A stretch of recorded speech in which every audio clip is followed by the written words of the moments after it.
बच्चों, आइए एक क्वेश्चन हल करते हैं। आज हम लोग विषय पढ़ रहे हैं अंतिम खाते समायोजना के साथ। तो उसी अभ्यास का चौथा प्रश्न है, जिसमें हम लोगों को कह रहा है कि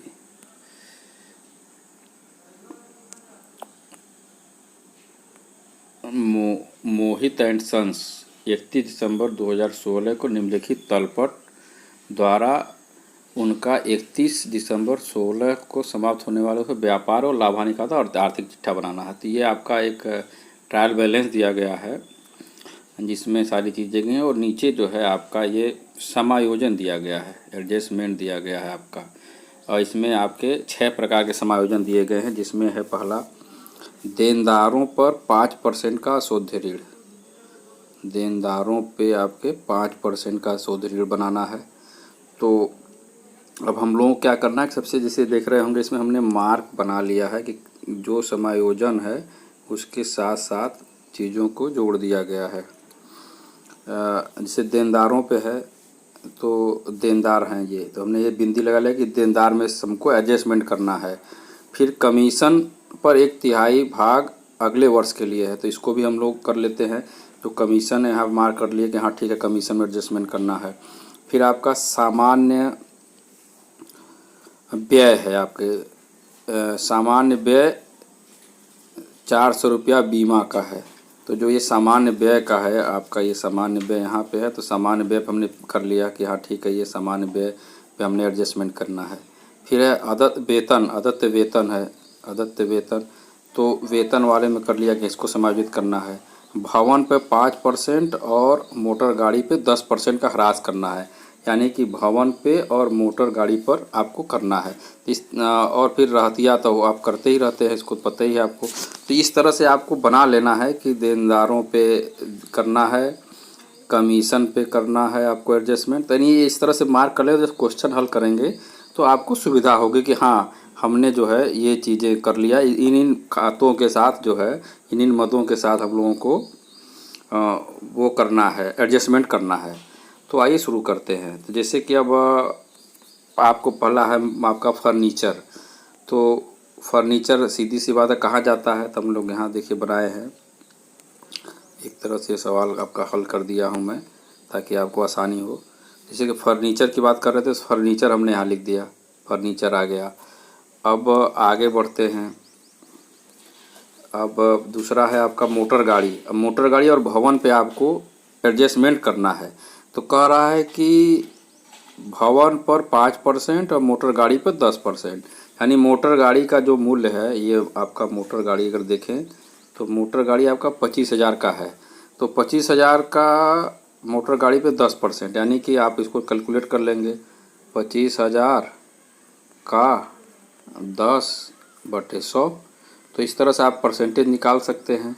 तो आपका आएगा 2,500 रुपये, यानी कि आपका जो 2,500 रुपये ये क्या है, ह्रास है, घिसावट है। तो इस किस पे है, मोटर गाड़ी पे है। इसी तरह से आप जो है याद किए रहिए, आगे बताएंगे। भवन पे भी आपको 5% निकालना है। तो भवन का मूल्य कितना है, भवन का आपका है 30,160 रुपये। तो आप 30,160 का 5/100, तो आप इसका परसेंटेज निकालेंगे। एक जीरो से जीरो कट गया, 5 दूना 10, अब 2 से भाग देंगे, इसको 2 से काटेंगे तो नहीं, एक शून्य और आना चाहिए इस पर, क्योंकि कह रहा है कि कितना है, 30,000 है ना। हाँ 30,000, सॉरी ये सब गड़बड़ हो गया। 30,160, 30,160 रुपये का है आपका ये भवन। ये साफ साफ दिख रहा है यहाँ पे। उसके बाद इसका 5% आप निकाल लेंगे। आप कैलकुलेट कर लीजिएगा, ये जीरो से जीरो कट गया, 5 दूना 10, 2। अब इसको काटेंगे तो हमारे ख्याल से ये कट के आएगा आपका 15,008 रुपये। तो 15,008 रुपये आपका ह्रास हो जाएगा भवन पे। तो इसको कैसे करते हैं आइए आपको दिखाते हैं, समायोजन कैसे करते हैं। तो ये सवाल हमने बनाया, देखिए ये यहाँ पे आपका कैलकुलेशन भी हमने कर दिया था। मोटर पर ह्रास निकाल दिया, भवन पर ह्रास निकाल दिया। तो ये 25 का आया, ये 1,508 रुपये का। तो आप देखिए आपका ये पहले सबसे पहले चलते हैं हम लोग यहाँ पे प्रॉफिट एंड लॉस अकाउंट में जाता है, क्योंकि हमने बात किया था कि जो घिसावट होता है, आपको अगर समायोजन याद होगा तो दो जगह जाएगा। एक तो घिसावट आपका जाएगा लाभ हानि खाते के ऋणी पक्ष में, और दूसरा जाएगा आर्थिक चिट्ठे के संपत्तियों में। जो भी संपत्ति है, संबंधित संपत्ति, उसमें से उसको घटा देते हैं। तो पहले बात करते हैं लाभ हानि खाते का। तो देखिए, टू डेप्रिसिएशन ऑन मोटर पे डिप्रिसिएशन 2500 रुपये, डिप्रिसिएशन ऑफ बिल्डिंग 1508 रुपये, ये हो गया आपका। अब दूसरा उसका चलते हैं यहाँ पे बैलेंस शीट में आपके मोटर का मद है आपका 25,000 रुपये, और उसको माइनस कर दिए डेप्रिसिएशन।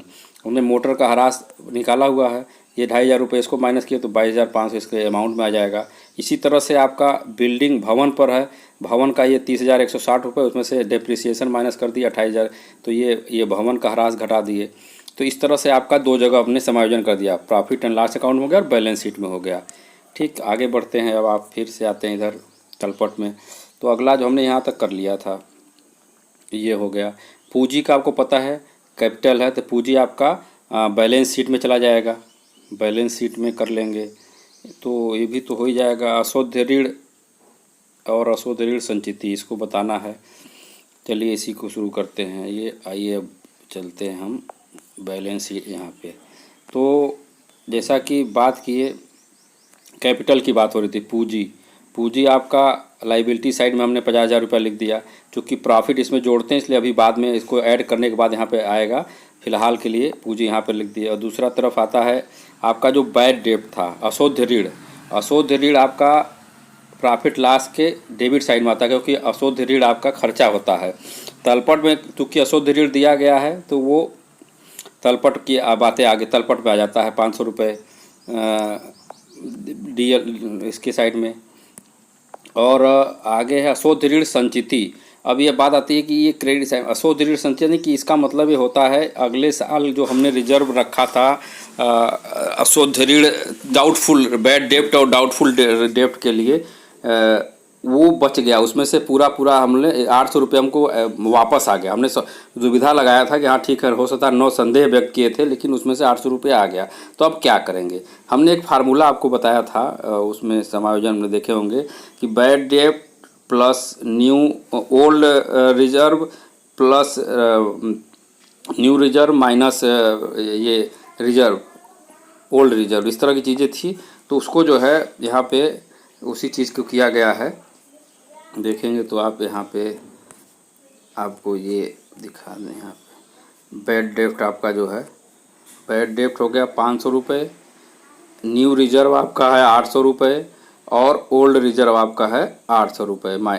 तो एक जोड़ते हैं, दूसरा घटाते हैं। तो इसको थोड़ा समझने में आपको मुश्किल आएगी, लेकिन धीरे धीरे करेंगे तो समझ में आ जाएगा ये कहाँ से आ रहा है। इसको चूँकि बोर्ड होता आमने सामने तो बात हो जाती, लेकिन चलिए अब बात करते हैं इसी में। चलिए आगे बात कर लेते हैं, फिर बात करते हैं इसको, इन दोनों पर फिर अभी चर्चा करते हैं, अशुद्ध ऋण और बैड डेब्ट। आगे आता है देनदारों पे आपको देनदारों 5% अशुद्ध ऋण कैलकुलेट करना है। देनदारी कितनी है आपकी? डेब्टर्स जो होते हैं ये आपके डेब्टर्स आपका 1600 रुपये है, तो 1600 का 5% निकाल लीजिएगा। 16,000 है, 16,000 का 5%, तो ये कट जाएगा इस तरह से। तो आप कैलकुलेट कर लीजिएगा। ये डेब्टर्स आपका यहाँ आता है। डेब्टर्स आपका देखिए ये बैलेंस शीट, देनदारों पे संचिति हमने निकाल लिया, देनदारों पे 5% निकाल दिया। 800 ये आपका 800 रुपये आ गया यहाँ पे। जो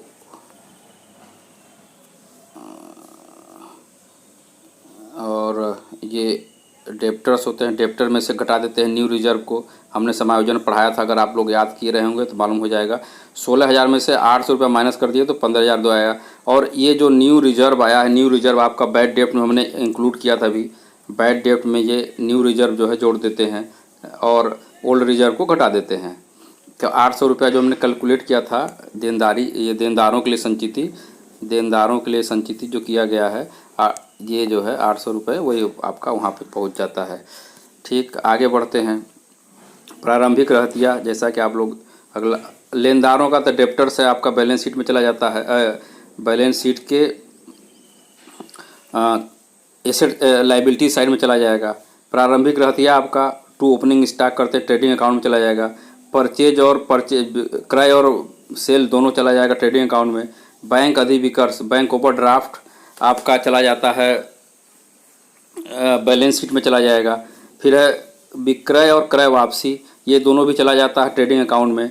और विज्ञापन आपका, जो आपका विज्ञापन है, विज्ञापन आपका व्यापार का प्रत्यक्ष खर्चा है, ट्रेडिंग अकाउंट चला जाएगा। ब्याज, ब्याज आपका चूँकि यहाँ पे देखेंगे ब्याज भी आपका जो है अप्रत्यक्ष खर्च होता है, तो ये भी पीएल अकाउंट में चला जाएगा। फिर आगे 3 तरह का एडजस्टमेंट आपको देखना है, कमीशन पे देना है, सामान्य व्यय और वेतन पे। तो यहाँ पे आप देख लीजिए क्या कह रहा है। कमीशन का 1/3 भाग अगले वर्ष के लिए, यानी कि आपको एडवांस में मिल गया है कमीशन। कमीशन का जो है, ये जो कमीशन आपका है, कमीशन ये 1500 रुपये जो कमीशन का है आपको मिला है। कमीशन कहाँ जाएगा आपका, चूँकि मिला हुआ है तो व्यापार का आय है, अप्रत्यक्ष आय है, तो ट्रेडिंग अकाउंट के, यानी कि ट्रेडिंग कर रहे हैं पीएल अकाउंट के, पीएल के क्रेडिट साइड में जाएगा, पीएल के क्रेडिट साइड में जाएगा। लेकिन इसमें से जो 1500 रुपया है सभी नहीं, इसका 1/3 यानी कि 1500 का 1/3 हिस्सा 1/3 यानी 3 का भाग दे देंगे तो बचेगा 500 रुपये। यानी आपको 500 रुपये का एडजस्टमेंट करना है और एडवांस में उसको घटा देंगे, यानी कि आपका 1500 माइनस 500 करेंगे तो 1000 रुपया ही आपका कमीशन रहेगा इस वित्तीय वर्ष के लिए। इसको समायोजित करेंगे जैसे हमने यहाँ करके दिखाया है आपको, ये देखेंगे तो ये कमीशन है, कमीशन आपका यहाँ पे 1500 रुपये है और इसमें से अनएक्रूड बोलते हैं जिसको, एडवांस में पाए हैं 500 रुपये, उसको माइनस कर देंगे तो आपका 1000 रुपया होगा। यानी कि आपका जो कमीशन है 1500 का 1/3 यानी 500 रुपये आपको मिल गया ये। ठीक, इसको ये 2 जगह जाता है, एक तो यहाँ पे अनएक्रूड इनकम जो है आपका यहाँ पे आ जाएगा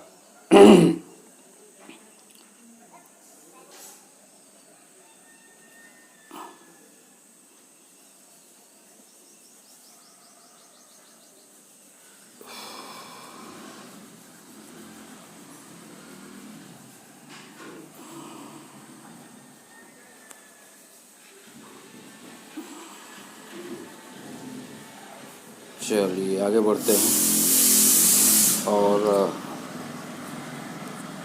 और आगे बढ़ते हैं हम लोग, देखते हैं ये जो आपका सामान्य व्यय है, सामान्य व्यय आपका 3200 रुपये है आपके।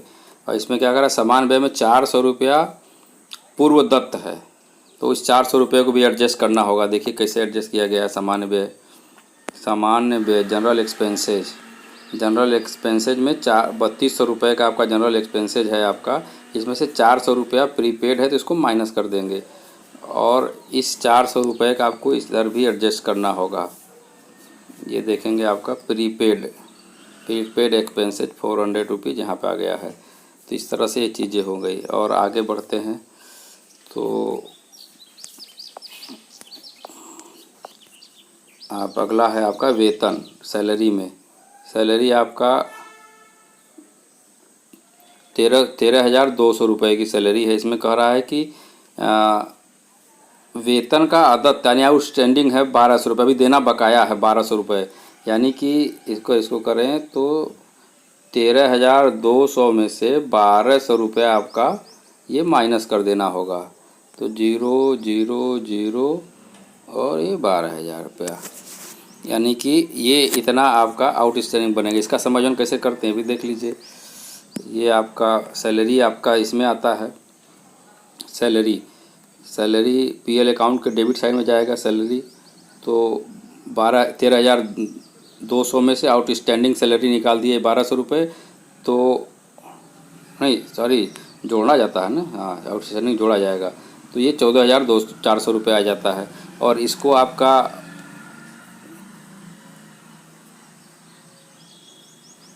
आउटस्टैंडिंग सैलरी जो है आपकी लाइबिलिटीज बनी होती है, क्योंकि उसको देना अदा करना होता है। वो व्यक्ति काम किया लेकिन आपने उसको सैलरी नहीं दिया है तो उसको 1200 रुपये की आउटस्टैंडिंग दे देंगे। तो इस तरह से होता है। क्लोजिंग स्टॉक है, क्लोजिंग स्टॉक अंत में बचा हुआ, क्लोजिंग स्टॉक 16,000 रुपये आपका ट्रेडिंग अकाउंट में चला जाता है और एक जगह और आ जाता है। क्लोजिंग स्टॉक आपका यहाँ आ गया है। तो इस तरह से आपका जो है ये क्वेश्चन हल हो जाता है और आप जो है इसमें ग्रॉस प्रॉफिट निकालेंगे। फिर उसको ग्रॉस प्रॉफिट कैसे निकालते हैं भी मालूम है कि ट्रेडिंग अकाउंट के क्रेडिट साइड का योग में से डेबिट साइड का योग घटा देते हैं तो वो जो आता है रुपया वो आपका ग्रॉस प्रॉफिट हो जाता है। फिर उस ग्रॉस प्रॉफिट को आप लाते हैं पीएल अकाउंट में और यहाँ पे ग्रॉस प्रॉफिट यहाँ पे दिखा देते हैं। फिर इस तरह से उसको ऐड कर लेते हैं। तो जो पीएल अकाउंट का क्रेडिट साइड होता है उसमें से डेबिट साइड को माइनस कर देते हैं तो आपका नेट प्रॉफिट आ जाता है। तो आपका ये जो नेट प्रॉफिट आपका ये है। तो इस तरह से आपने नेट प्रॉफिट निकाल लिया, जो कि अगला नेट प्रॉफिट को आप जो है आगे बढ़ करके कैपिटल में जोड़ देते हैं। उसी नेट ये जो आपने नेट प्रॉफिट निकाला है यहाँ पे ये नेट प्रॉफिट है, इसको ला करके आप यहाँ पे जोड़ देते हैं। तो आपको इस तरह से आपका डेबिट साइड क्रेडिट साइड का बैलेंस आ जाता है।